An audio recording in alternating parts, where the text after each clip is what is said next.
ولكن انها توصل بقى الحياه الزوجيه للكره، ده اللي بيبقى بقى يعني الحياه بتبقى مستحيله، بتبقى يعني حتى كارهه عينيها اللي شايفاه للدرجه ديت.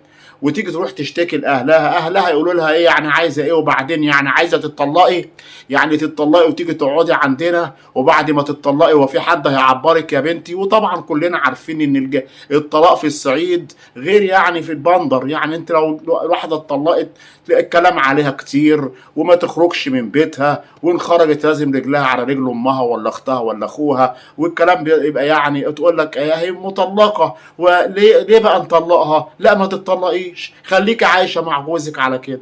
ياما ده انا كرهاه، ده انا مش طايقاه. يا ستي كرهاه كرهاه، خليكي عايشه معاه. ياما انا كرهاه يا ست، خليكي كرهاه، هنعمل ايه يعني؟ تتطلقي وتيجي تقعدي معانا؟ ياما ده بيشتمني، ده بيضربني، ده بيعمل لي، ده بيسوي لي. تقول لها لا هو ما فيش الا كده. فطبعا هنا الزوجه بتضطر ان هي تقول لك هيعيشه والسلام.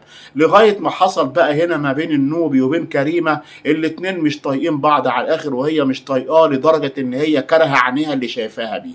يعني المفروض الواحده لما تشوف بنتها تعبانه للدرجه ديت خلاص الاتنين يتطلقوا، بدل ما تعمل لك مصيبه ولا حاجه زي ما عملتها كريمه.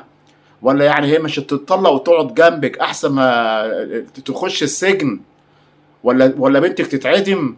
تعالوا نشوف كريمه ايه اللي حصل بينها وبين جوزها. جوزها بقى كان عنيف شويه، مش شادد عليها شويه، الله اعلم حبتين يعني، مخليها يا خلاص مش طايقه عيشتها على الاخر معاه.